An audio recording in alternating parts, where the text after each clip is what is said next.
Welcome to the Streets Won't Forget podcast. I'm Dodzi, your host, and today I'm joined by Louie, fresh off the back of the Champions League final, which officially puts an end to the 22-23 club season.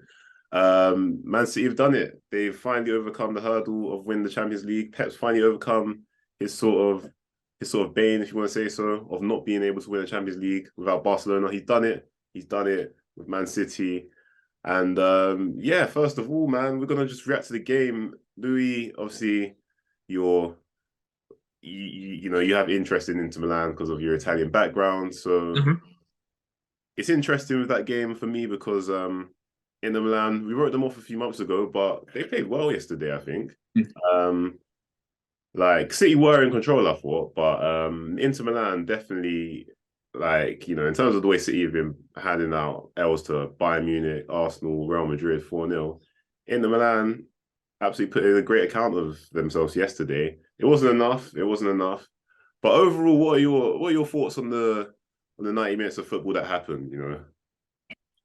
Yeah, I mean, Inter Milan played really, really well. Yeah, Obviously, we said before about the Italian league, like in terms of the teams in it, they're not that great, and I don't think they are. I think across like a 38 game season, I think any team from first to sixth in England can challenge for that title in Italy. Um, Obviously, the Italian teams, the way they're set up, especially in knockout competitions, this is the national team as well as any of the Italian teams, club teams, Inter, AC, Juventus, clubs like this, they're always set up very, very well for Italian football. Um, the coaches, especially Italian coaches, they make them very, very difficult to beat, which Inter were last night. They were very resilient. And they actually, for me, they were the better team in large portions of the game. It just always felt like City were going to score. And I didn't really know where Inter's goal was coming from. Whereas City have players all over the pitch. They've got the Haalands, the De Bruyne, unfortunately went off injured. Gundogan, even Foden.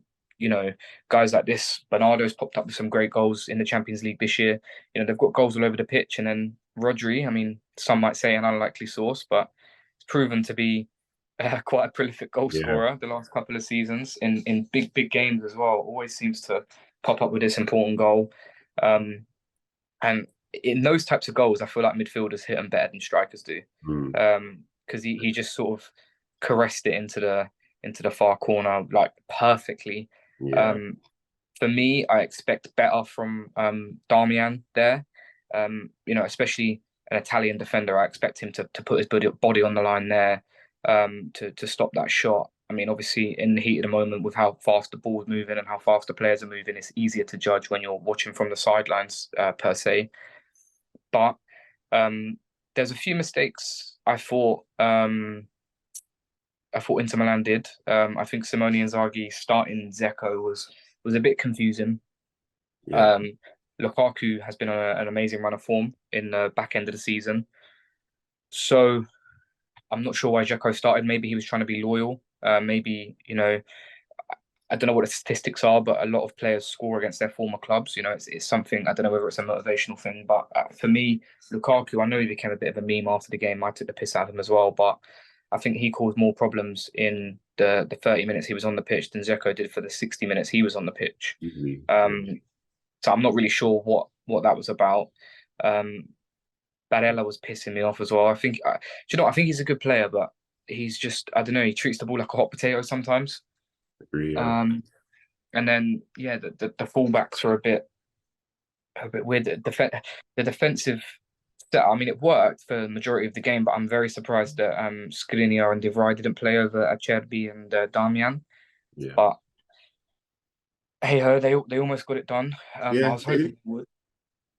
Yeah, I was Carry gonna on. say, I hear that. I mean, playing Darmian there is strange. Obviously, he's a defensive fullback, but so maybe, and he's obviously a fullback. Maybe they're trying to do a thing where, like how I don't know what's the famous example, like how Chelsea had Aspilicueta there at right centre Mm, back, but it worked in a way because City didn't really have a sniff of goal, apart from the goal. Um, mm, but yeah, you're right. I agree with you. I feel like City were just always going to get a goal from somewhere. What was weird though is that when KDB went off, I was like, it's only going to be Haaland, who scores, or a header or something. Turned out to be Rodri. Um, so yeah, it's interesting to analyze City because they don't strike you as a team with loads of goals in the side. When with that 11 they have, when you see Mahrez on the pitch and Foden, I think it's a different story. But Mm, just actually on City though, like they've done the treble now, right? They've won the. Of course, we've seen them win the Prem before. We've seen them win the FA Cup before. But what do you think it was this year that they were able to just finally get over the line in terms of like previous years? Because what mm, I find mad as well is that we've seen great City teams, man. And of course, they won the treble now. So the conversation is going to be: is that the best team ever? Is that the best team ever? But we've mm, seen great City teams, man. I don't, like at City's best in 2018. I think that team goes like bar for bar with a lot of teams. So what do you reckon mm. it was this year of City that they were able to get over the line in Champions League? I don't think it's one specific thing. Obviously, people will point towards Haaland, and that obviously has been an underlying factor. Like you can't discredit that it has been. But I actually think in the games against Madrid and the games against Inter, he was actually really quiet. I just think it feels like when United won in 2008, where all of the players were hitting their peak. All of them were around mid 20s to early 30s. They all peaked at that same time. They were all sort of an age where they were men. They weren't really kids anymore. I think it was only Cristiano. Even then, he was what 23, 22, 23. So he was a grown man. His body had developed more. I feel like that's the same with City. I mean, they've got Rodri's sort of 27. KDB's in his 30s now. Gundogan's in his 30s now. Bernardo Silva's 27. Grealish Um, at 28. yeah, Grealish is at 28. Ake is 27, 28. Ruben Diaz. John Stones, who was phenomenal, by the way. Yeah. Phenomenal. I think, like, in terms of if you're just analysing it position by position, I think he's England's best player. Yeah. Okay. But yeah, I digress anyway. Yeah, so I think there's that. I also think as well, I mean, I don't want to discredit them, but I think it's the easiest final they possibly could have got. But you make your own luck. You had to beat Real Madrid in the semi-final, which is no easy feat. Yeah. So you make your own luck. Yeah, I mean, when the table was sort of drawn, I hate how they do the UCL draws. They should do it every round rather than Yeah. sort of doing it pre-planned. When I seen that, I, I thought Napoli have a really good chance, and then obviously they lost to Milan. And then after that, I was sort of like, well, it's City or Madrid because I can't see Inter or Milan winning the Champions League. And yeah, I mean, I think it all just fell into place for City. I mean, the Champions League especially. I think the FA Cup that game really pissed me off, man. Yeah. One terrorist in particular. I'm not going to name his name. I don't want to pile on. But He yeah, does deserve the criticism, to be fair to him. I mean, going back to that game, yeah, last week, Man United's defeat against, again, a similar sort of game to yesterday in a way. yeah, I Like, agree. Man United stifling City's game plan and City Mm, not looking like, Haaland wasn't at it like yesterday, not looking like they could find a way to score. And, it was, like you said, with Darmian for the goal, United shot themselves in the foot with, yeah. obviously, you can't do anything about the first goal. I don't think so. The second goal, it's Mm, crazy that I mean, I'm a guy who doesn't like when players get scapegoated, but David De Gea, man, if he gets a contract, bro, if he gets a contract, like, because as you said to me off camera, like, what happens with De Gea is a keeper will come in and then have a few shaky games. People will have like this thing where they think, no, De Gea's done so well for us. He would have never yeah. done this, that sort of like complex. No, happened with Dean Henderson. I don't think Dean Henderson's the answer. I'll be real, but Neither do I, but he's a lot better than De Gea, I think, yeah, in terms of a modern goalkeeper. yeah, Um, definitely. this is the issue with United. You've still got the old boys club. You've still got people like I don't want to dig specific names out, but particularly on the De Gea situation, obviously Mark Goldbridge, he's the biggest United fan voice at the moment, and he will not say a single bad word about De Gea. It seems like he's on his payroll. He's obviously not. Well, you never know in these days in football, but it just seems like in terms of the grand scheme of thing, he has such a large influence on the fan base, and I think people who are sort of more casual fans, someone who aren't locked in as perhaps as much as me and you, they will look at it as isolated incidents rather than it being a larger problem. For instance, I was speaking to my dad's friends a couple of weeks ago. This was before the FA Cup final, and two of them are United fans. And my dad's mate said to me about, there's 5 positions we need to improve before we improve the goalkeeper. Like, De Gea isn't that much of a problem. And I was thinking in my head, like, realistically, the only ones I can justify, I think goalkeeper's the main priority, but the only ones I can justify are striker and number 8. They're the only 2 positions that I can look at and think I can see an argument for that needing improvement before a goalkeeper does. Because Europa League, De Gea cost them. FA Cup, De Gea cost them. That could have been a treble, although it's a BTEC treble. That could have been a treble, and I think United were strong enough to win. Obviously, the FA Cup, that's the final. I don't think Roma or Sevilla, or whoever whoever it would have been, Juventus. I don't think these teams are better than United. I just think De Gea cost them those trophies. So look, man, for me, he's the one who's responsible for handing City a treble, because I could deal with them winning a Champions League and the Premier League. The Champions League's inevitable eventually. The Premier League, they win every year. But it would have been so nice if United could have just won that FA Cup game. Maybe that would have had an influence on the Champions League. Maybe they wouldn't have ended up winning that. Maybe they'd have been knocked. So the fact there's even talk of a new contract, it just proves to everyone in that dressing room that they were a reward failure. Yeah, no, I agree. I think, of course, that's where the club ownership has to get questioned. I'm not I don't know, we've spoken on camera about our views and owners, but yeah, the statement of De Gea getting a contract, but not just him, it's not been like that for ages. How long was Phil Jones at Man United? Yeah. How many chances Martial got? Back in the day, you go on. Karim. Yeah, I say Rio Ferdinand was saying, like, every year at the end of United, it's like, I don't know if I'm getting a contract. I would have had to had a banging season to get a contract. Now, obviously, he gets rewarded quite easily. You saw Jesse Lingard. I think that was like one of the big ones when he got like 140k a week. Crazy. A few months of form. So yeah, and the worst thing about the De Gea contract is, like, he's on a lot of money as well.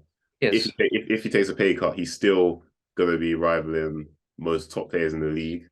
I think he'll still, even with apparently it's going to be like 240 grand a week, which is 110 grand less than what he's on now, but he'll still be the highest paid goalkeeper in the division. Bro, that is insane. Highest paid keeper, but he's not even top 10 goalkeepers. He's probably not even top 15 goalkeepers in the league. Nah, in terms of the whole package, yeah, he's not. Of course, if you're talking about who's got the ability to make a great save, he's one of the best in the league. He's probably better than, probably par with Alisson, and that's why United, I don't know, that's why the hierarchy probably keep him in there. But I don't know, man. There's dodgy dealings going on, because there is. And I mean, even before when Ollie dropped him, and Ollie was planning on dropping him for a while, apparently this isn't confirmed, but a lot of reliable people have said it. Apparently he went and cried to Fergie, and Fergie had a word with Ollie and got De Gea back in goal. Yeah, again, man, like, that's the problem with Man United, that obviously they've had so much success in the past. It's like, that playbook's not always going to work. But, when the name Ferguson holds so much weight, when Rio Ferdinand says something, it holds a lot of weight because they're big names, not even just in Man United English football, Yeah. So and they're big, like, they're big personalities. Like, you think about the people in the media, Gary Neville. I think Gary Neville has improved a lot in terms of his knowledge of United, in terms of having the full picture of everything. I mean, he called out the Ronaldo stuff. He started to call out the De Gea stuff. I think in terms of profiling, he's very, very good at profiling what United needs. So I don't have a problem with that. With Rio, I don't actually think he has a clue about, like, what he's going on about. Ever as loud in the media as well. Obviously, Sir Alex Ferguson, his opinion's always going to hold weight, but the club shouldn't make choices based on his decisions. He's proven time and time again now that even though he was a great coach, he's not, in terms of footballing decisions and what's best for the club, he is not the man to choose who's best for the club. He was a custodian of the Glazer ownership.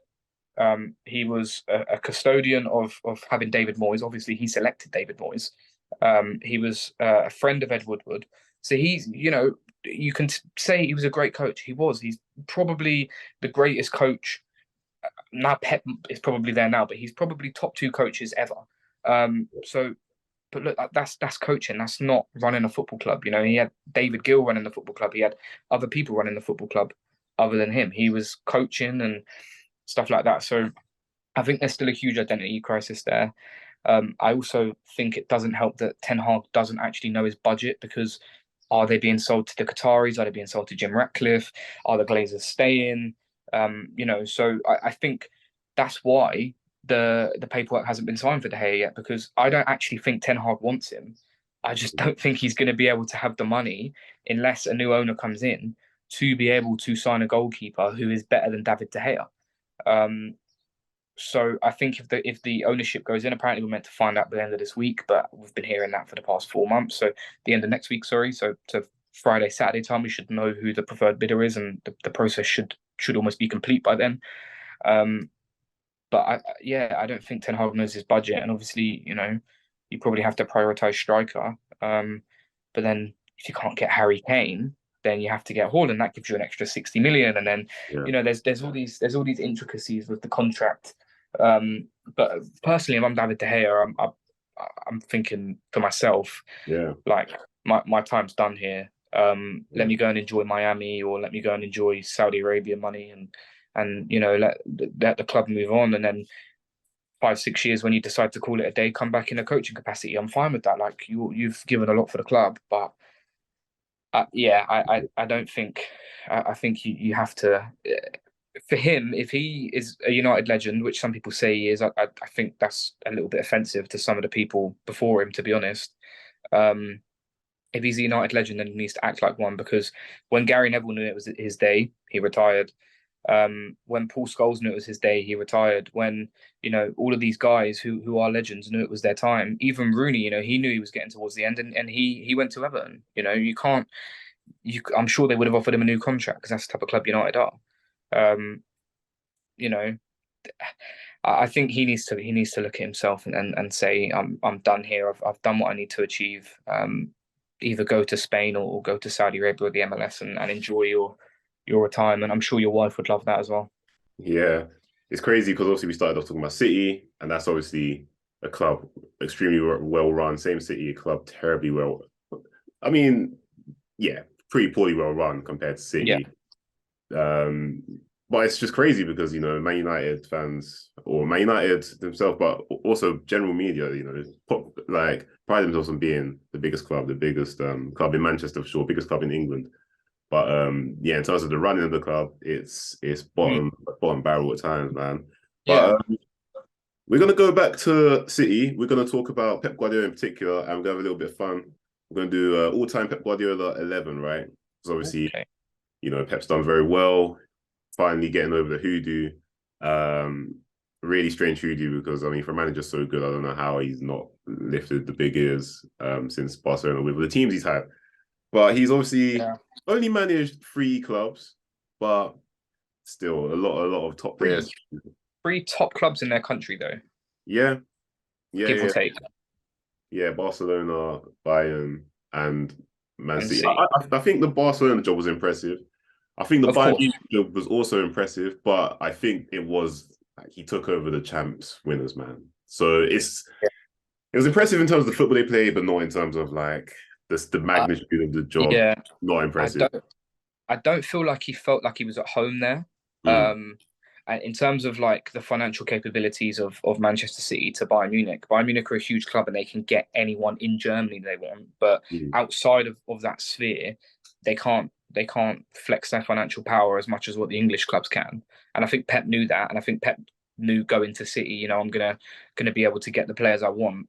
Obviously had to deal, you know, there's been issues in terms of the striker, but now he's finally got the one the best striker, when he could have had Kane the year before and City didn't want to do it. But I think he now kind of feels like he's at home with City, and you know they brought in some of the directors from Barcelona. I don't know how to say his name, Tchiki. He was the director at Barcelona. He was the director at Man City. Bayern Munich aren't going to break their director structure. to bring in Pep's guys, whereas Manchester City were. So I think there's a couple of issues there, and probably explains why he was only there for 2-3 years at Bayern. Yeah, no, then I agree with that. But Bayern Munich had Rumenige, Yeah, Rummenigge. yeah, Rummenigge, and they sacked Khan recently. But yeah, they are Yeah, very low to. They're similar to Man United in a way, but obviously they're in a league where they're so superior. It's probably it doesn't really harm them as yeah, it much. doesn't But really matter. it's not. Sorry. It doesn't really matter in that league, but it has harmed them in the Champions Leagues It's starting to last harm them couple of now years. because they're looking more ordinary than usual by Munich these Yeah. times. But all right, let's get into the team. Right, goalkeeper, the options: Victor Valdez, Ederson, and Manuel Neuer. Mm-hmm. Are Who we who are you picking, man? Who are you picking? are we going under their time under Pep, or are we going individual player, like in terms of the Under quality? their time at Pep. So their time under Pep. Yeah. Okay, I'm going Victor Valdez then. Wow. Wow. Okay. Yeah, Valdez was quality, but Yeah. over Ederson, bro.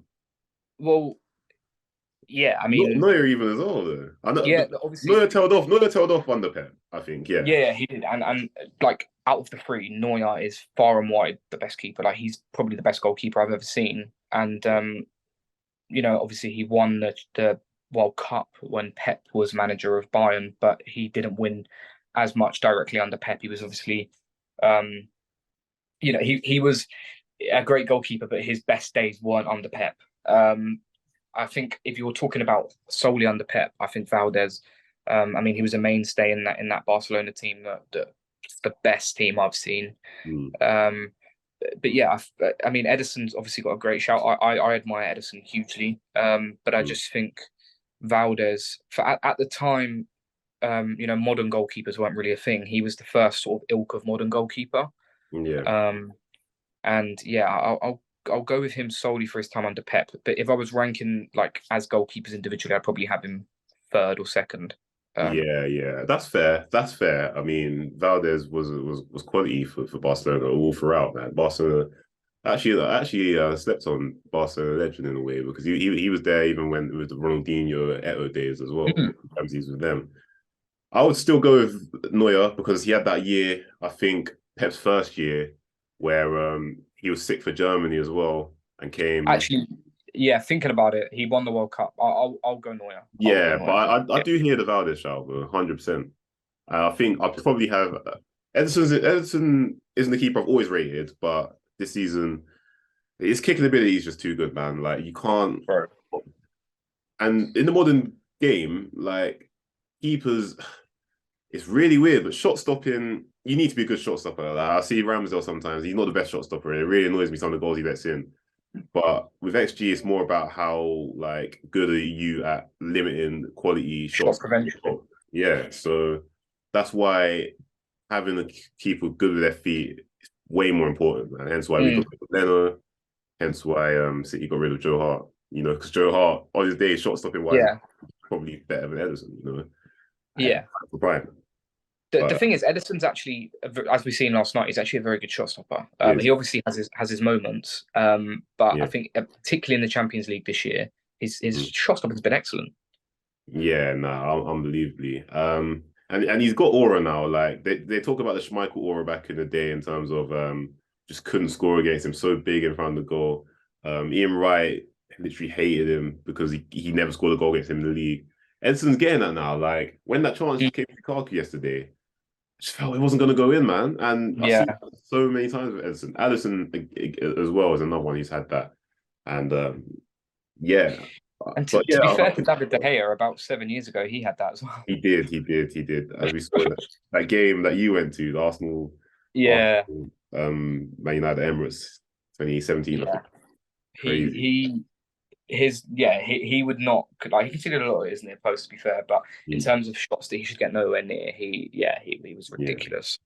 yeah. But I mean, it's the same for Neuer. There was a time where because he was so big, you just Mm. couldn't score past him, no matter where you put the ball.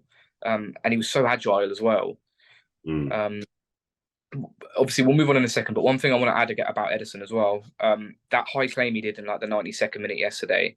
Oh That's yeah. as important. That's as important as a goal for me. For someone, obviously, I play outfield, but for someone who's played a fair number of games in goal, like people don't understand. It looks very simple, but to actually have the courage to do that, to come out, and to, I think he jumped above Bastoni, who's probably 2, 3 inches taller than him, and he just grabbed the ball, and you just think like, wow, that's basically confirmed the win for your team. That's as important as the save in the last minute for me. Yeah, no, it's very, very slept on point. I do agree with that. Okay, cool. Right back. We'll go with, and this is a tough one. This is a tough one. Do you actually think it's tough? Yeah, because you got Philip Lahm, who Pep said he's the smartest player he's ever coached. Of course, But he you've got played him at DM. yeah, that's true. That's true. He played Rafinha at right back a lot, so we can include Yeah, Rafinha as well, but and he's not. Kimmich at right back as well. He Yeah. played Kimmich at right back. He was the first one to play Kimmich in at right back. So yeah, I guess when you say all that, it has to be, and of course you've got Carl Walker there as well, and Yeah, you've got Cancelo there. Maybe you can consider um nah, get out of here, man. Dani Alves. Yeah, Dani Yeah, Alves. yeah, yeah, yeah, yeah. I think True. it Yeah. obviously it depends on the style of play that you're playing. I think in the Pep system now, I think Walker and Alves would play different positions. I Mm, think Alves would play sort of as the two in front of the back three, whereas Walker plays obviously on the right hand side of that back three. yeah. So they obviously do different roles, and I mean, imagine having a squad where you have the both of them. Mm, Um, like you could basically win every single game of football you want, because if you want to dominate the ball, you can have Alves. If you want to lock down a winger, you can have Kyle Walker. Um, but I think Dani Alves for me is clear. Until a couple of weeks ago, the most decorated, well, and him and Maxwell, the most decorated footballers in existence. Um, and yeah, it's yeah. People younger than us won't realize how good. Like obviously, people talk about Xavi, Iniesta, Busquets, fantastic, but Dani Alves, man, like this guy was basically a winger, and he was so good. The relationship he had with Messi was just I I know. haven't seen. Yeah, I don't think I've seen two players have that much of an understanding with each other as them two. Nah, I haven't either. Such an intense footballer as well, like for someone quite flary in that, sometimes players with flair and like guile don't really have that sort of bite to their game. He absolutely had it. Defensively, very, very solid, to be fair. Mm, To be attacked with Brazilians that they couldn't defend. Cafu was labeled as the prime example of that. Cafu and Roberto Carlos. But yeah, Dani Alves, if it wasn't for his I mean, back then you had Mike on the top of his game as well. So like in the Brazil team, I think they were in and out. If he had a better yeah, Brazil career, man, like he would be like yeah. Cafu seems to be the name synonymous with right back, but I think Dani Alves, from what I saw, yeah, I haven't seen a better right back than that. I'll be real. Yeah, he was so good, man. Obviously, you mentioned Philip Lahm as well. I think, um, obviously, so good. Could probably play every position on the pitch, like to a very high level. Such a smart footballer. Mm, Um, but obviously under Pep, he played as a holding midfield player. So you can't really put him in this. But if you're having individual players between him and Dani Alves, it's very tough to pick, because you know people talk about inverted fullbacks and attacking fullbacks. Philip Lahm was both, yeah, and he played left back and he played holding midfield. So I think he's probably the most underrated player in terms of like legends. He's the most underrated player I think of our generation. And there's a lot of them, but I think he's the most underrated. what's But that yeah, stat about him? What's the yellow card stat about him? He only got one yellow card in his career or something crazy like that. I know there's a ridiculous stat in terms of yellow yeah, cards. that doesn't surprise me at all. Yeah. I don't But think I ever seen the guy make a tackle actually. yeah, yeah. You never saw him diving in recklessly like Yeah, like he would have well, not recklessly, but Wan-Bissaka. like even Kyle Walker, for instance, like he Yeah. he will slide into a tackle, or he'll munch on. Lahm was a lot more methodical with it. He would make an interception and stuff like that. He was a bit like comparable to someone like a Zanetti rather than a Kyle Walker. Whereas I think Alves has the mix of both. No, I agree. I'm calm with that. Alves. Left back. Left back. This is tough because there's not that many options. Yeah, for me, I'm gonna go with Alaba. I think Okay. Alaba. Um, and yeah, one that again underrated player in our generation in terms Yeah, of I agree. similar to Philip Lahm, can play centre mid, can play left back, right back. Defensively very sound. Going forward, he used to be so good going forward. That drops off now, but there was a point he was clearing away, like going forward, like the best left back, the best Yeah, maybe fullback in the world. yeah, He was so good. His free kicks, passing ability, driving runs. I think, yeah, mid 2010s, he was clear. You've also got Cancelo, who we can't forget how good he was going forward for City, but yeah. defensively, just he was so get outable that I can't have him over Alaba. And then you've got Eric Abidal and you've got Maxwell. Abidal, great player in his own right. Maxwell, not bad either, but I wouldn't have them. So yeah, Maxwell very underrated as well, actually. Maxwell was good. Yeah, PSG, Barcelona, Ajax, good player, man. Again, the most decorated. Well, Messi now, but the most decorated player of all time with Dani Alves, Yeah, second most now. Um, yeah, I mean, I didn't even consider Alaba. I mm, didn't even like, my mind didn't even go to him. My mind went to Nathan Ake, but yeah, I will take Alaba. The reason I was going to have Ake is because I've got Dani Alves on the right hand side, so I'll let him fly forward, and then Ake can form that three yeah, with the two defenders, with the two centre backs, and he can lock down anyone. But yeah, I mean, Alaba can do that job as well. Actually, thinking about it, because he plays centre back for Madrid, so he's used to defending them spaces. So I'll settle on Alaba as well. yeah. Cool, man. Two centre backs. It's where you got a lot of choice. It's tough, man. It's tough.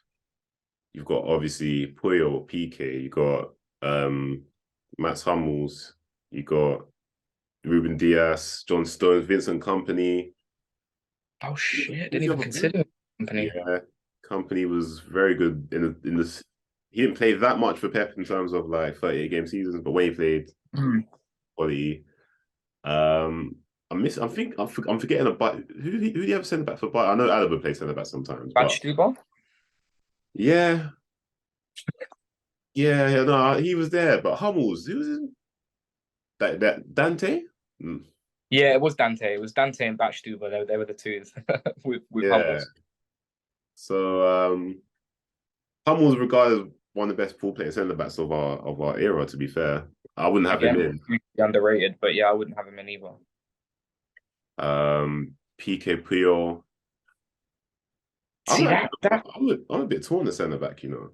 so I might, because PK and Poyle's where my mind goes to, but then I actually like I think Stones and Diaz might give them two a run for their money, I'm not gonna lie. Yeah. Um Defensively, they're the best. I think. yeah, I think so as well. I mean, Poyle's ridiculous. PK again, like he was ahead of his years in terms of like ball playing centre backs. I think if he played now, he'd be worth 100 million as a centre back. Mm. If he was like 24 years old now, he'd be a 100 million pound centre back. But then I think John Stones and Diaz are both 100 million pound centre backs as well right now. Wow. Um, so man, it's kind of crazy actually thinking about it. I mean, because they've only done it once, I think I'll give PK and Poyol the benefit of the doubt because Stones and Diaz have only done it once. Yeah. Um, but I do, and because obviously they've got the international pedigree as Yeah. well, Yeah. winning the 2 Euros and winning the World Cup in the Yeah. fashion they did as well, where like they were just so good in terms of like I've never seen a national team dominate games that much. It was boring as hell, but they dominated teams so well. Um, so I think I'll go with them too. Um, but yeah, give it 2 more years and Diaz and Stones could surpass them because you know how much I love John Stones and I've loved Diaz even before he was at City. When he was at Benfica, I thought he was great from what I've seen of him as well. So I'll Yeah. go PK and Puyol. Yeah. Yeah. I'll definitely go PK. Pio, I don't know. I feel like I forgot. To be fair, you've also got Mascherano there as well. I feel Yeah, like that's true. Mascherano was competing quite a lot with Puyol. Puyol was the PK was the go-to, but Puyol and Mascherano were kind of interchangeable. But Yeah, Puyol at the time, 2010, got that great goal for Spain in the semis to send them to the yeah, final. bullet header. Iconic player, Yeah, captain, leader, legend. Yeah, I'll just about go with him. To be fair, because I don't think there is much to separate him and Ruben Diaz, though. I do agree. yeah, I think I think in terms of like a back two, it's either PK or Stones because they're similar players, and then you have to have a bullish type player in there with either Diaz or Puyol because if you have Stones and PK in there, it's too passive. I think. yeah, Um, so it has to be one or the other. Um, and yeah, I think there's not much to separate Puyol and Diaz other than the fact that we can talk about Puyol as a whole body of work, whereas Diaz is still playing. So yeah. And what stains it for Diaz for me is his international form, unfortunately. yeah, a Just couple times he's been spun for Portugal, man. yeah. So I like him a lot. Player of the season in his first year, I think, but no, I'm not gonna go with him. I'll go Mm. PK Puyol. So Yeah. hold him. We're gonna go 4-3-3. Yeah, Okay. Yeah. I'm happy with that. yeah. So hold in midfield. Got some options, but it'll be There's tough. only one man. Let's Be be tough to honest. go against Busquets. As Yeah. much as I love Rodri, I think Rodri's I think Rodri could surpass him actually, but I don't think so. I don't know, man, because Rodri, I feel like, is a better athlete than him as well. Than Busquets. Busquets was He great. is. Busquets was great, but do you think he could go in a Real Madrid system at the time, or not say a non tiki taka system and still be as effective? I don't know. I know his on ball ability is unbelievable. You can't press him, but I feel Yeah, but like it's a bit irrelevant though, isn't it? yeah, I know, but I just feel like Rodri is a bit more adaptable. Um, You know what? I actually think in duels, I don't think Rodri's that good. really? Yeah, I don't think he's that combative in duels. He's not like a Casemiro or a Thomas Partey. He's not like someone who's combative in duels. Um, which is kind of why I think he's had most of his success at City now with the system that Pep's implemented now. You're right. Rodri's more of an athlete.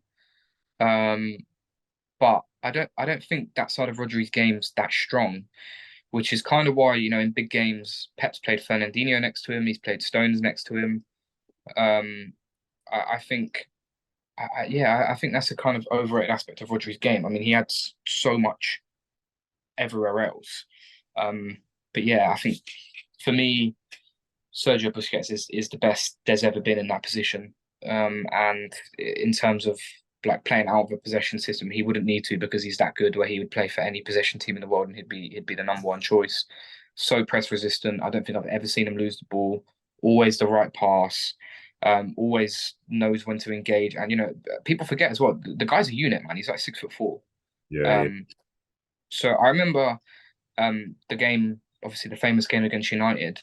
Um, Fergie played a very combative midfield to try and sort of get into Barcelona, and he says now he would have stuck Park Ji-sung on Messi. That's bullshit. No, like no one's stopping Messi on what he was on. Like, what's Park Ji-sung was a great player, but come on, man. yeah, Um, but yeah, I mean, he played a combative midfield, and he even had Rooney sort of withdrawn and so he could press, and Busquets, he thrived for it, man. He was bullying United.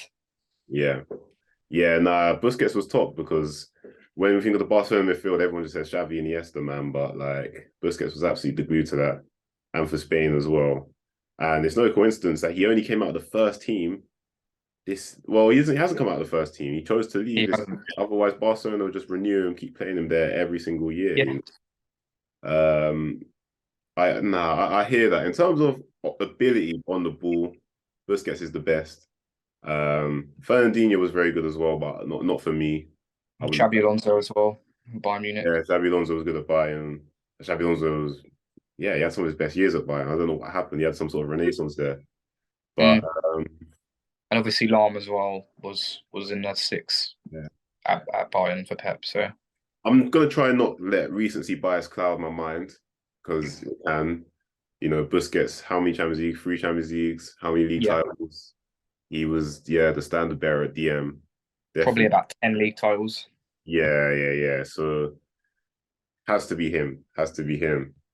Oh, crazy, right? There's two centre mids, and I'm sure when we say that, two names come to mind automatically. But then you think of the other names there. So Mm.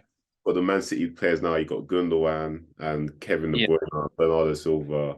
Bayern Munich, you had Schweinsteiger, Philip Lahm. You could say, nah, he'll be DM.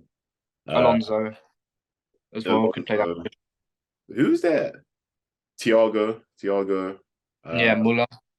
Thomas Müller, yeah, and then of course Barcelona. You've got Xavi and Iniesta. Hmm. So this is I'm gonna do something a little bit cheeky with mine. so I think So Iniesta goes in. yeah. I'm. Do you want to hear my thinking about this though? Okay, So I'm gonna play Iniesta on the left. okay, all right, yeah, I'm gonna play Iniesta on the left, and then I'm gonna play Xavi and Kevin De Bruyne as the third part of my midfield three. yeah, And I think the balance of the team, obviously, we know who we're going to have a striker and on the right. I think the balance of the team, I think obviously let's just get it out there. No one's going to say anything different. Messi on the right and Haaland up front. Although, it might not be Haaland in your. In fact, it might not even be Well, Haaland in mine. Lewandowski. We'll get there. We'll get there. Yeah, we'll get there. Obviously, Messi's on the right. Yeah. Messi's going to come inside. Mm. De Bruyne loves getting into that right half space and whipping the ball in. Yeah. And Iniesta can come inside as well. Yeah.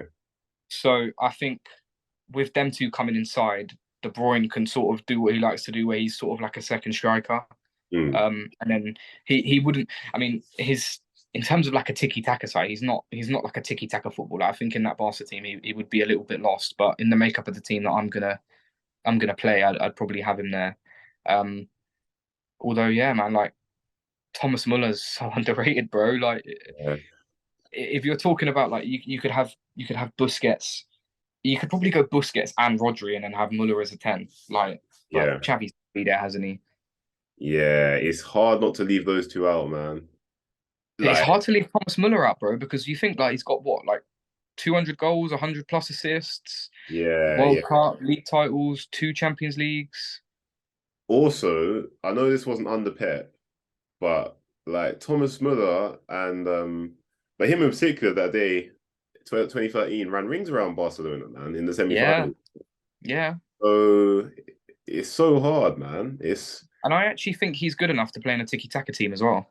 yeah, Because he's mad intelligent, he's great one touch, leader, presses really, really well. yeah, Um, yeah, man. Oh my, for me, I wouldn't put him in because I think the footballing ability of De Bruyne is just too good, though. It's too good, man. mm, Like we were talking about yesterday, him and Pep have this sort of weird relationship where they don't seem to not like each other. But it's a oh motivation. yeah, I think De Bruyne don't like him. Yeah, I don't think he does as well. I think, yeah, it's a father-son thing. But yeah, midfield. But it's just I don't want to have the whole team Barcelona on that. But it's looking Yeah, like because I bad. mean, you could even have like you could have the midfield three. You could have Iniesta, Busquets, Xavi, and then you could have like Henry on the left or Ribery on the left. Yeah. Because that would be like beautiful to watch in terms of you could even have Ronaldinho on the left. I know Pep kind of got him like sent him packing, but Yeah. Nah, I hear all of that. was Neymar Pep? No, Neymar was Enrique, wasn't he? Neymar wasn't Pep. Um, If he was, that would be yeah, that would be peak. I mean, what would you do there? What would you do? But okay, midfield, I'll go with Xavi, Iniesta, Busquets. But I will kind of want to put Rodri in there. But I feel like if I put Rodri in there, I'm being recency biased. yeah, Uh, yeah. We'll put them three in. We'll put them three in. all right, and then on the left, you're having Iniesta, or you having Iniesta in the midfield. I think we need to settle on the team collectively. Okay, cool. So, all So right.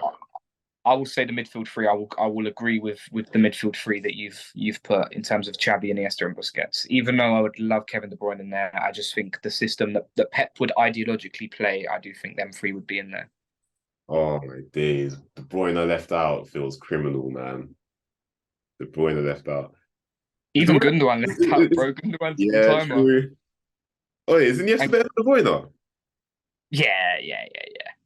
I don't know, you know. I don't know. I don't know. Nah, he is. He is. Oh man. What can De Bruyne do that Iniesta can't, apart Bro, from I can't lie. De lever Bruyne it? can do a lot. That I think he's got a 20-yard scorcher on tap, man.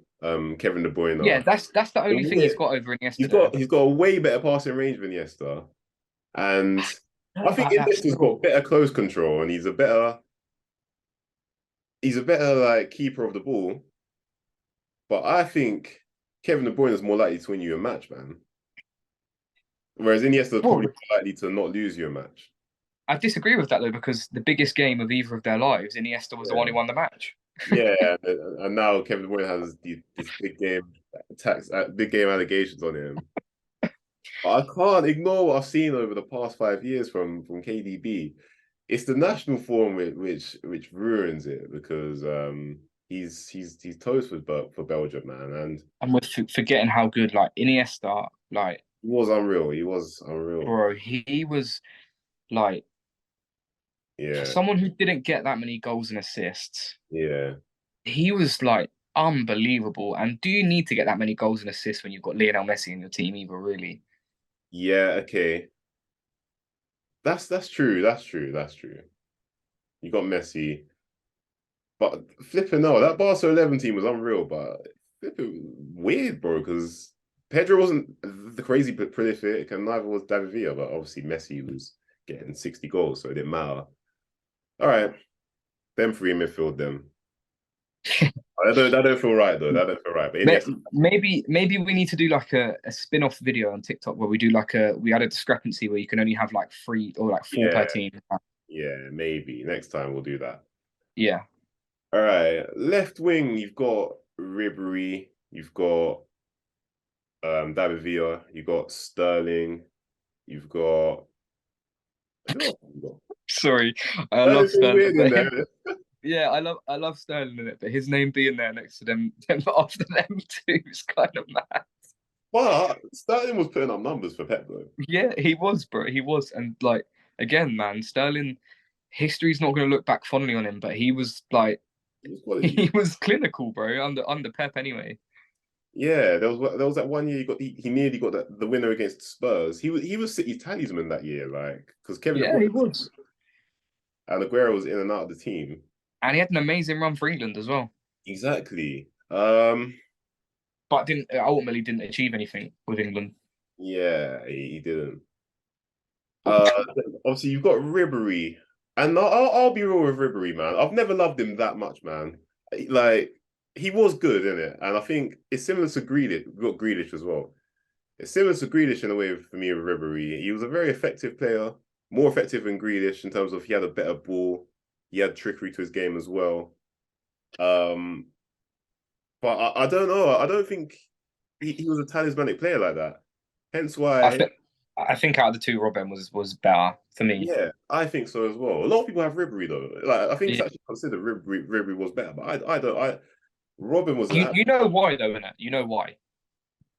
well the It's French no, but like it's I'm because Ribery's better on the eye. maybe yeah. It's kind of like Salah and Hazard. Yeah. It's similar. It's similar. Um, I'm a bit torn at left wing, man. But Ribery had he was getting Ballon d'Or shouts. I don't know if that was under Pep. That might have been under Jupp Heynckes, but No, it was under. I think it was under. No, it was under Jupp actually. Yeah. yeah, Um, I was actually gonna say a question to you. Do you think he's the best player to never win the Ballon d'Or? Ribery Yeah. far from it, man. No, Far I from agree. I've seen something about it on Twitter. I think maybe he had the best individual season without winning a it. Ballon d'Or, but I don't think he's the best player to never win a Ballon d'Or. I think that goes to Neymar. Wow. Okay. Yeah. You got Neymar Suarez. Henri is obviously my pick for that. Uh, Yeah, but Ribery, that's the thing. His year in 2013 was good in terms of what he achieved, but he didn't deserve to win that Ballon d'Or. He wasn't the best. He wasn't the best player in the world. He wasn't. He wasn't better than Messi. He wasn't better than Ronaldo. So I think that individual season he probably was because Ronaldo. I don't think Ronaldo actually won anything that year, right? Because he won yeah, it that year. no, he didn't. But like at that point in life, you're taking Ronaldo over Ribery though. Like Yeah, you are. You are. You are. Of in course, terms you of are. accomplishments, yeah, Ribery did the best that year. Mm. But that's why you can't base it fully off that because obviously you had Jorginho the other year coming third. I mean, you can say deservedly so, but it doesn't sit well with a lot of people. So That's actually a madness when you deep it. Bro. likely Jorginho. Am I missing? Am I missing the left winger? Oh, you got Pedro, Henry. Henri. Yeah, Henri. That 09 season was quality, but it was only one season, and Henri was quality that season though. But it was only one season, so I don't know if I'd have him. Mm. I think. Oh, I don't I know. think I think we can count out Pedro and Sterling as good as they were. Yeah. I think we can probably count out David Villa as well, again, as good as he was. Okay, on your Ribery. I think it's Henri versus Ribery. Now, and then in that case, I think it's going to have to be Henri because I don't know. I feel like Ribery on the Pep wasn't. I feel like we're doing Ribery a little bit of a disservice. I don't. But I was never a crazy Ribery fan. Admittedly, I wasn't tuning into Benzema every week. Neither was most people, but Robin just caught the eye far more for me for Ribery. yeah. But then as a okay, we'll get onto it in a second. We'll get onto it in a second. I'd say what's your casting vote? Because I'm happy to go either Ribery or Henri. I don't have a feeling either way. I know you probably have a feeling towards Henri because it's your guy. Yeah, but oh man, I need to get the stat sheet out, man. You know what? I'm gonna go. I might go Sterling, bro. That's loud. I'm overruling that. I'm vetoing that. I might go Sterling, man. I'm vetoing that. Bro, Sterling first few seasons on the Pep, No, he was we unreal. can't. We He can't. was a system player. He still had the open goal missing him, but No, he we was can't have unreal on the Sterling Pep. over Thierry Henry or Ribery, bro. Bro, because Henri only had one top season on the Pep. That's the thing. Like I love Henri, but I gotta be honest, bro. He only had one top season on the Pep. Ribery I feel like Ribery had steady seasons under Pep, where I feel like Sterling actually had standout seasons under Pep. I'm not having Ribery and over. Oh, I'm not. I'm sorry. I'm not having Sterling and over Ribery or Henry. I can't. I um, can't. there's man. I fully reckon Sterling had the best. I think it's Sterling or Ribery actually. To be fair, you're I'm gonna going go Frank Ribery. Ribery then. Okay, we'll put that to the comments. We'll put that to the comments. Yeah, Striker or yeah, we'll go striker.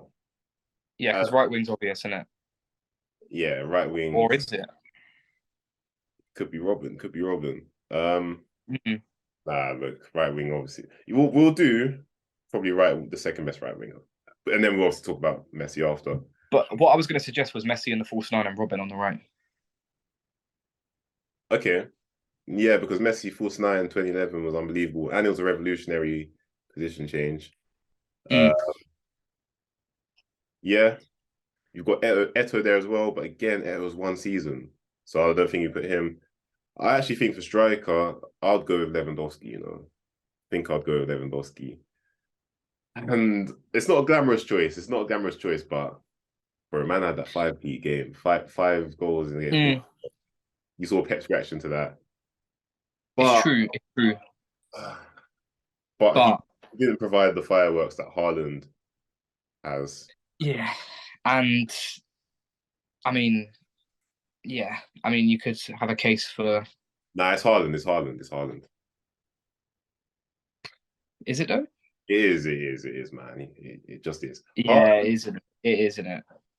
yeah, because whilst Lewandowski was good, bro, I have never seen what Haaland's done this year. I've never seen it. Hat tricks, Then again, Messi, Ronaldo, and Lewandowski have had 50. That's the thing you forget. These guys have had 50-goal seasons, but Haaland's done it in a treble win season. His first season as well. It's a historic season. And I don't Lewandowski, see it. didn't he win a treble as well? Lewandowski, but obviously it wasn't under Pep. Yeah, it was under Pep though. Mm. That's really difficult between them two. Um, I, do we go with the experienced seasoned pro? Do we pay him that homage that he deserves? Probably another one who Lewandowski. Probably another one who is in contention for the greatest player to never win the Ballon d'Or. yeah. Or do we give it to the young sensation, the young Scandinavian with his luscious locks? Or Yeah. I'm gonna cast my vote and pick Haaland, man. And that might be Prem bias. That might be Prem bias, but I just don't see nah, it.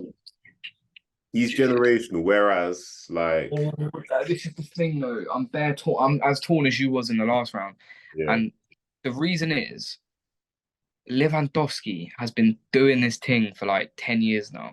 you gotta be respectful to be fair. You have to pay homage to someone who doesn't get as much homage as he deserves. Doesn't Because he's not fashionable and he doesn't talk very like Haaland's a character, isn't he? yeah. And we watch Haaland every week. Mm, So I think everyone loves Haaland, don't they? Like yeah. as a person and as a player. Yeah. Lewandowski in England, we've not got to see as much as him. I would have loved him to have come to England and shown what he's about. Mm, But I think someone that great, someone that consistently 30 goals plus. Dortmund, Bayern, Barcelona now he's their top goal scorer in La Liga. yeah. You know, Poland, we've seen obviously you can't do that much with Poland, but you know he's got them their highest World Cup finishes and Euros finishes. So I'm going to pay homage to one of the greatest of this generation. Okay. I'm going to put Robert Lewandowski up front. Okay. Now, obviously, when we started this thing, I feel like we did say their time under Pep, right? Yeah. And Lewandowski was great under Pep, but he didn't win a treble like Haaland's just done. So I think if you're going for time under Pep, it's between Haaland and Messi, and I guess you can put them both in. Yeah, yeah. Yeah. I'm gonna put Haaland up front and Messi on the right. I'm not gonna put Robin. I don't think Robin under Pep is anywhere near Yeah. like. I think he Yeah. was right under Pep in it. I don't think he was Mm. unbelievable. He was always unbelievable. But Yeah. that's my three. Okay. Okay. Yeah. I will. We don't have to. We left the left wing one to the comments. We can leave the striker to the comments as well. Okay. I feel like a lot of people are going to say Erling Haaland because he's Erling Haaland. Okay. But I'm happy to have either one of them. Again, I don't like. It's not like I've got like a strong opinion either way. I just think with someone like Lewandowski, you know, he's not someone like when I speak to my kids, like I'm going to say Messi, Ronaldo, obviously. Yeah. Lewandowski is not going to be someone who I say to my son like, "Wow, this guy was incredible," Mm. but he deserves to be in that conversation, man. And he's not pretty like the other names in this list, like Messi, like Iniesta, like even a De Bruyne. But as a raw number nine, and let's not forget he existed as well in an era where number nines weren't as important as they formerly were. He was there in the nine era, in the false nine era, and now back in the nine era again. He's Yeah. one of them guys who has passed the test of time. Yeah. So I think he deserves his homage and like a huge shout out to him in terms of how good he is. Yeah. But yeah, I'm happy to have Haaland in there. Yeah. To be honest, as long as Messi's in the front three, like I don't really care about the other two, to be honest. Of course. Now Messi is in the front three, and yeah, I'm putting Haaland simply because I think if Lewandowski's not doing it in the champs, and like he was quite overshadowed by Ronaldo and other guys for them years. I can't be putting him there just off his Bundesliga goals. unfortunately, you know. I do think that in terms of the makeup of the team, I do think that Lewandowski would suit playing with Messi better.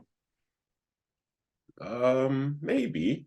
It depends what version of Messi though, because if you've got this version of Messi like today, or even the 2015 Messi where Suarez was there, I feel like Messi would and Haaland would work. But I hear you. For Haaland, you've got to have proper withdrawn wingers. So Yeah, and I feel like Messi's not the type of guy who will get the ball on the right and just sort of whip across in. He's someone who will have 1-2s, have those combinations.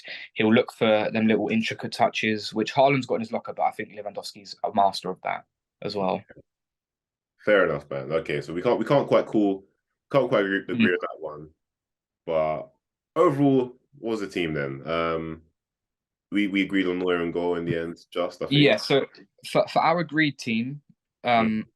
we went Neuer, Dani Alves, PK Puyol, Alaba, Busquets, Xavi, Iniesta, um, either Ribery or Sterling, either Lewandowski or Haaland, and Messi.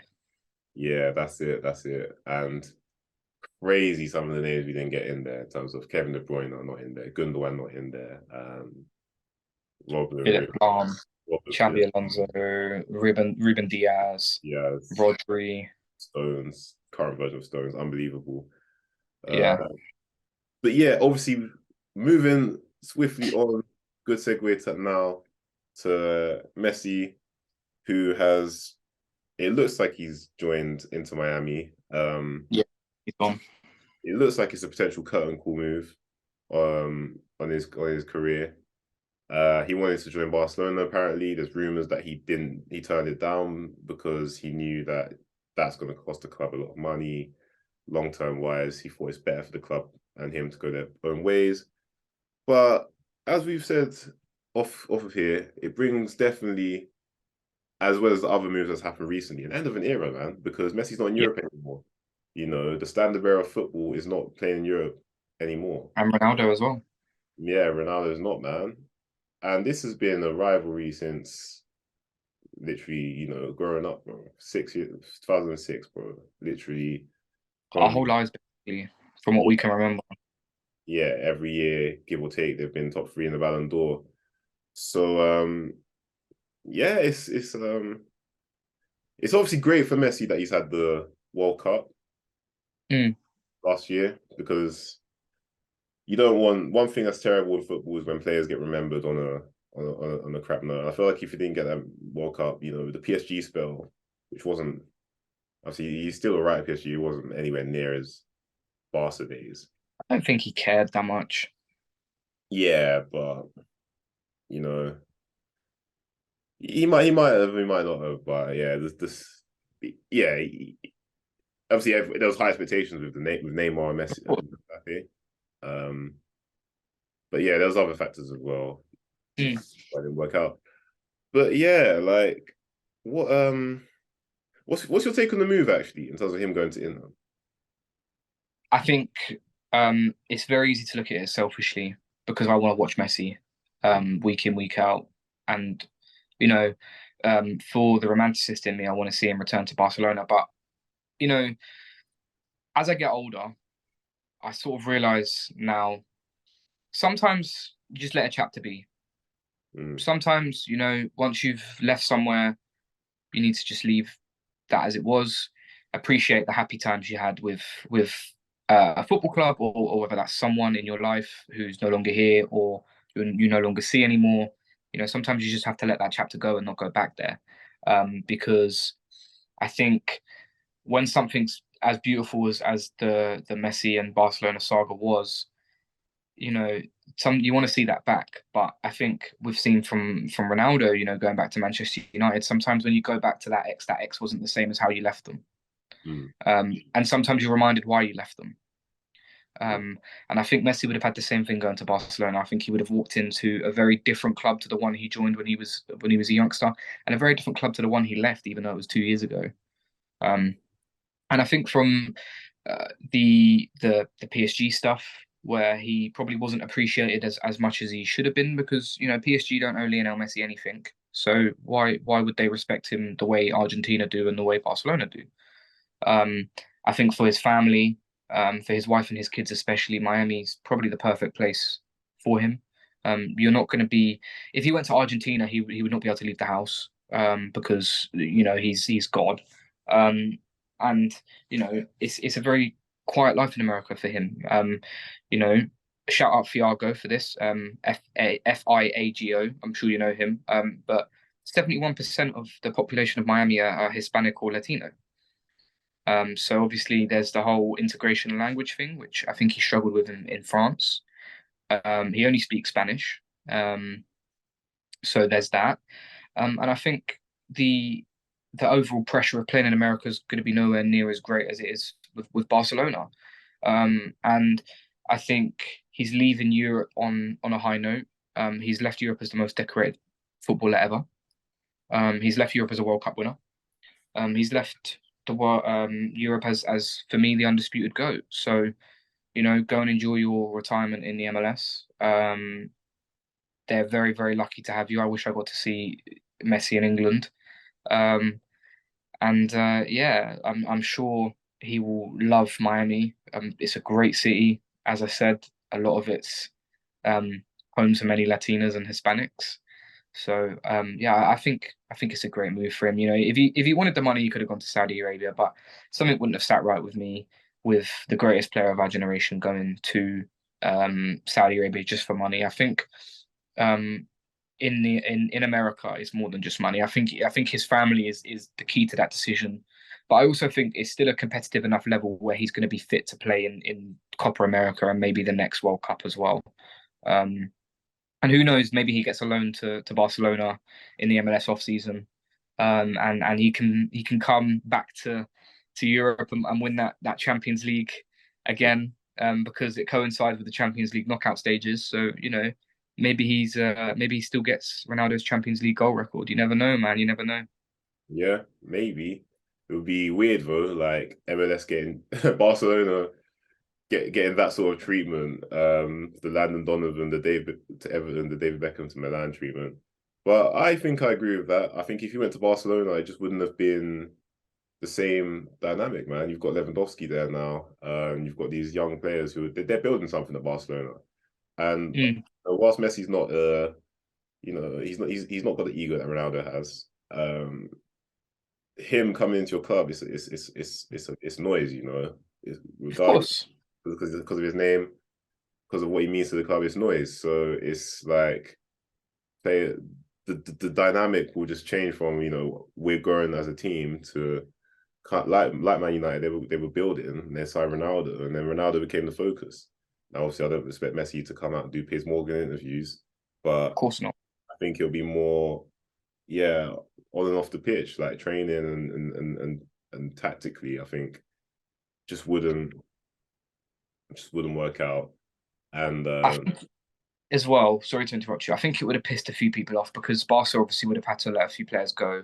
And obviously Messi said in his interview that he didn't want a young player's career to be ruined or whatever for just to have him back at Barcelona. So I mean maybe that's him saving face with the Barcelona fans, perhaps. But I think there's some truth in that as well. I don't think he would have wanted to go in there and maybe piss off someone's friend and whatever, because that just adds even more pressure to the situation. So I think there's that as well. Nah, I'm with that as well. But looking at his career now, and he's a player like, he's a player who's had so many different roles. When he came into the team, he was, I think he was a left mid, and he was just like, yeah, playing a subsidiary role to Ronaldinho and Eto'o. And then on the Pep, he became a goal and assist, well, a goal machine, which is And everything. yeah. And obviously, Messi's had the Maradona comparisons from the first time we saw Messi. So I actually can remember like early Messi. To be fair, So I actually didn't see him becoming. I know that is talent. And it's similar to Cristiano Ronaldo. I didn't see them becoming goal machines, right? yeah, And they did. And then obviously Suarez came in. and he was still getting the goals, still getting assists. But just to put a long story short, what is your favorite version of Messi? What's your like favorite era of Messi? When you think of Messi, what era is like closest to your heart, would you say? Yeah. Just a quick one on what you said a second ago. I actually remember the first time I watched Messi. Yeah.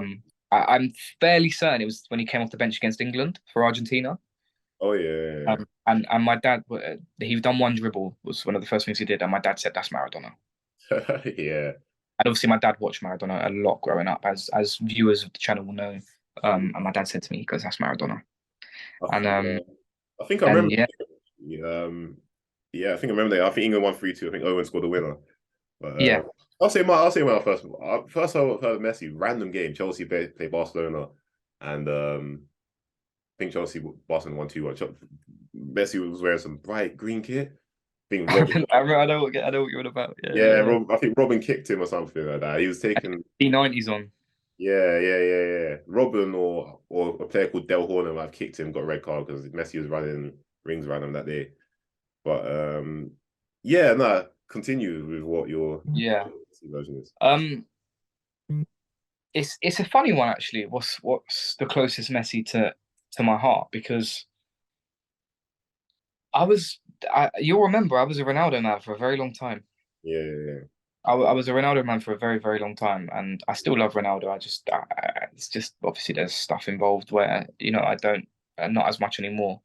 But for me, the Messi that's closest to my heart is the World Cup Messi of this year, and that's not the best form of Messi by any means. The best form of Messi is the Messi under Pep Guardiola, where he was playing as a false nine and he was ridiculous.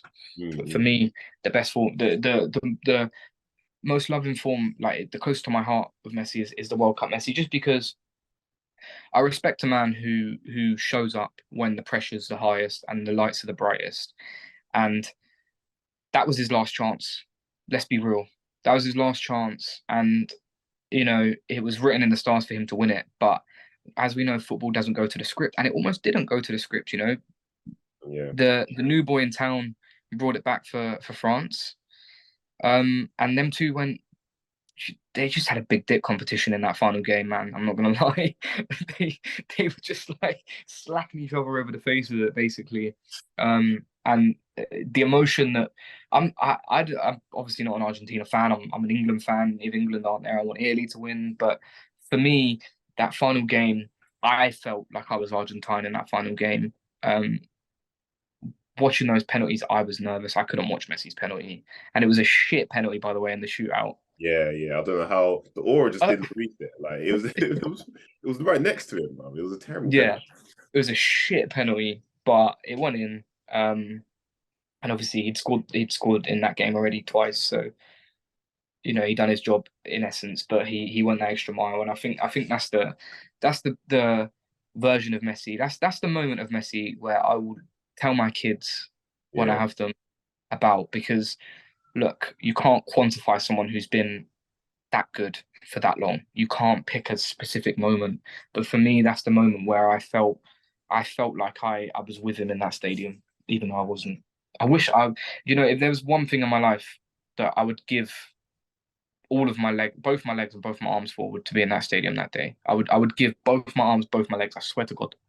Yeah, no, unbelievable day, man. Because I kind of I'll say my favorite version of Messi in a bit, but I tuned out of Messi in terms of like being a supporter of him.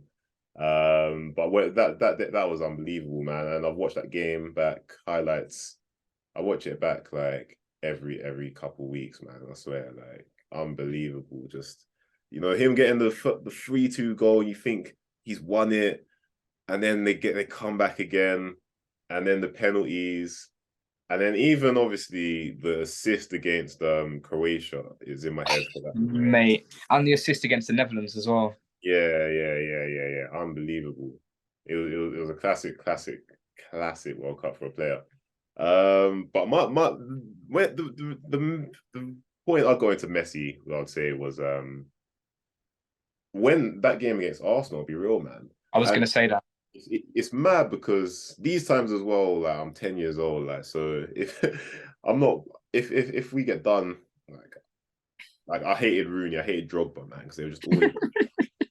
But bro, man remembers that day.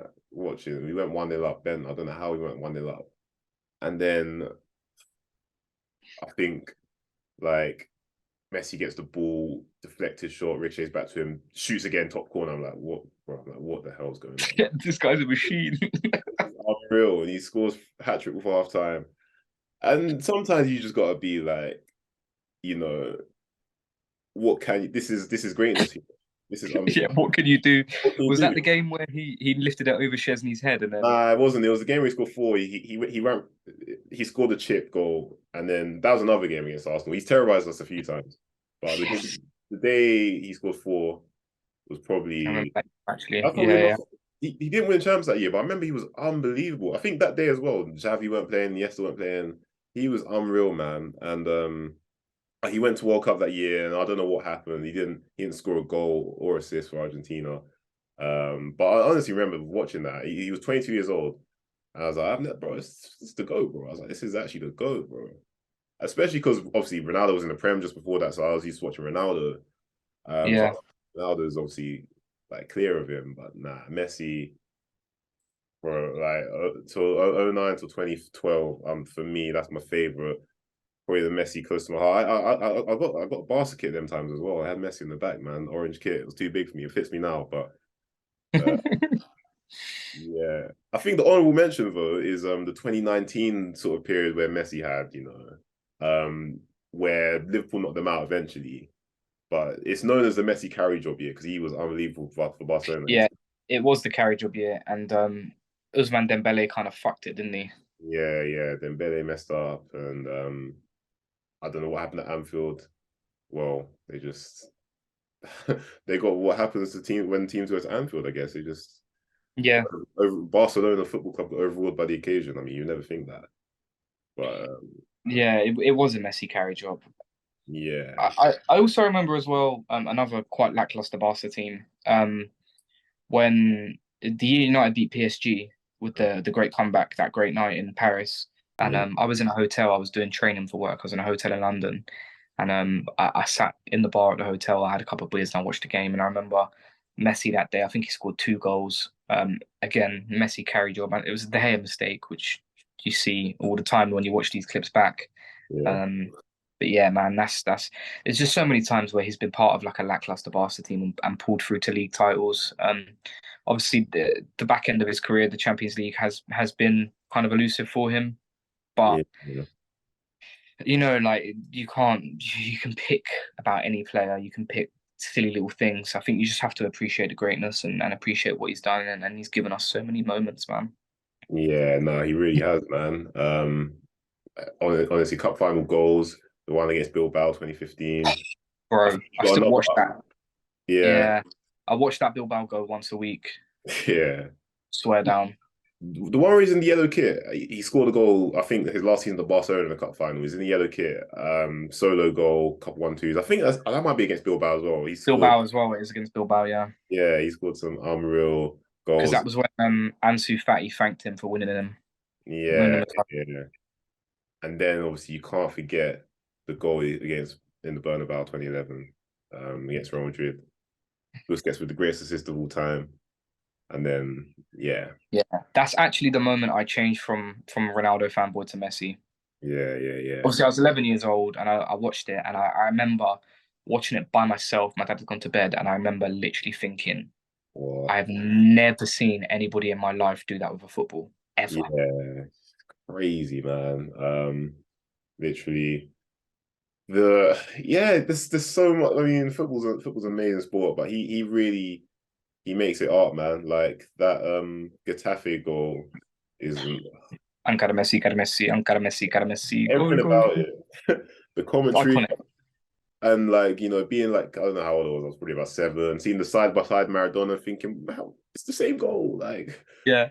well, yeah, And these times it wasn't Messi, Ronaldo. Like when we were younger, when we were that age, it was Pele, Maradona. That was yeah, who we spoke about because obviously we'd never watched them play, so the allure of them two. But now these two that we've had the honor of watching for, we've the perfect age to watch them really in yeah, terms of appreciating football. like growing up with them, all we've ever known. It's just been a pleasure. It's been a pleasure, man. Like we could say all these things for Ronaldo as well. It's just been an absolute pleasure. And as I put on Twitter the other day, don't be sad it's over, be glad it ever happened.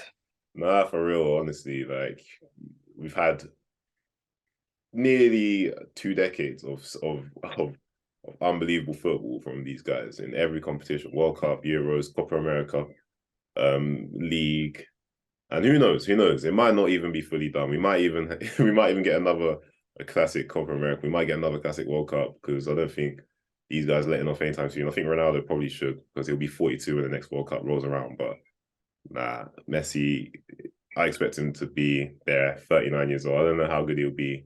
I think he'll be there. I don't think he should be there. I Yeah, think I think you just leave like you've done what you need to do. yeah, nah, I agree with that as well. And then quickly as well, we've seen Benzema move, we've seen Kante move to Saudi, and obviously we've had this chat in the group. You're not worried about Saudi, no? You don't think Uh, Saudi are coming here to stay?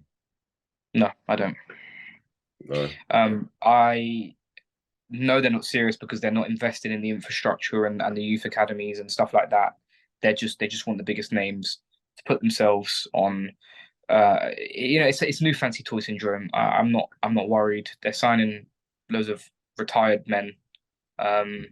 Basically, I'm not worried. It's if you have to pay people that much money to go to your league, you're not a serious league. Yeah. Well, of course, you got to start with money, innit? Like how Man City did, pay over the odds for Robinho, pay over the odds for these sort of players. I mean, they're paying Benzema. I don't know how much. I think it's a mad deal, though. I don't know. I think Benzema. I know he's old, footballer age, but he's literally the top three striker in the world, bro. And he's going Saudi. Like Yeah. I would have never thought that. And I If think there's anyone who's the type of guy to do it, it's Benzema. yeah. But then Kante went as well.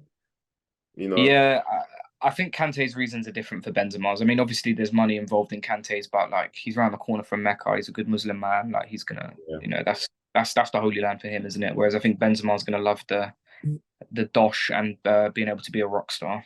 Yeah, posting more Instagram videos of little baby songs in the background. Yeah, unfortunately, I think Neymar will end up there as well.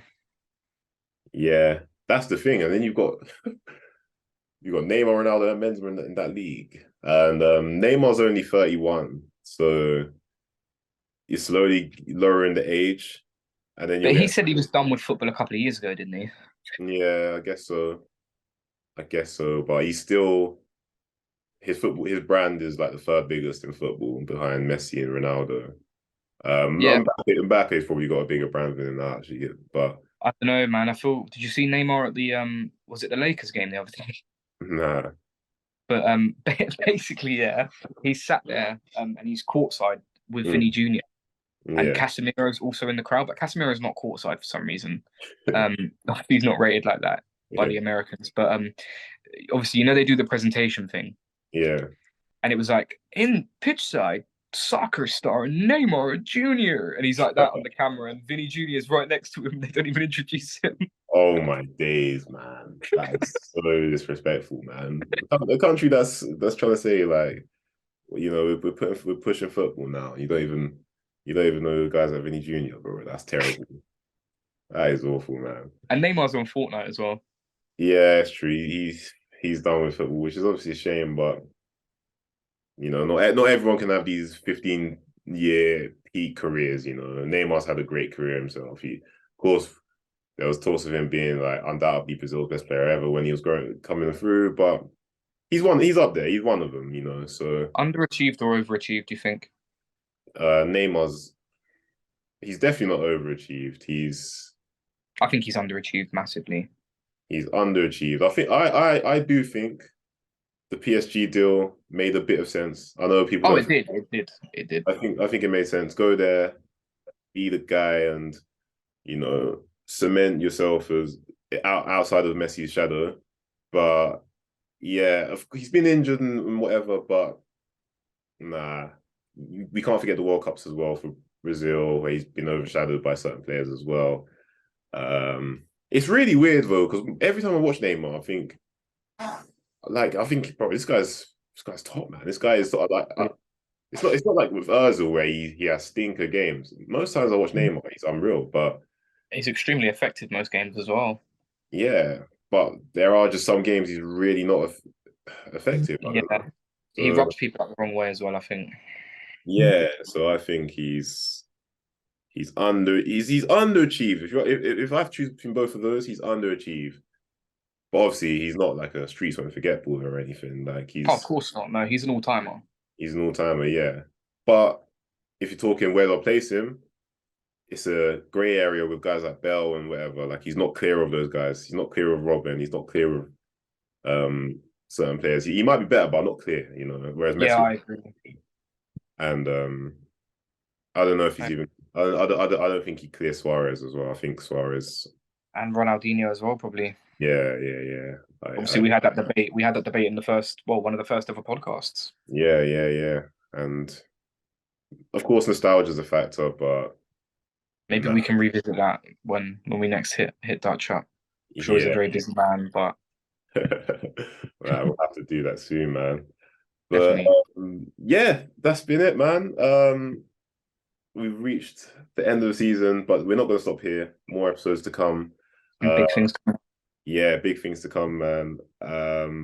If you watch this all the way through, please give us a follow. We need to get 10K on TikTok, man. We're very close. 1K more followers, man. So Come on, man. yeah. Also 1K YouTube subscribers, please. We need monetization, man. And yeah, man. Any thoughts you want to add? Or As I said before, don't be sad it's over. Be glad it ever happened. and on that note, it's been the Streets Won't Forget podcast, and we're out. Nice one. Take care.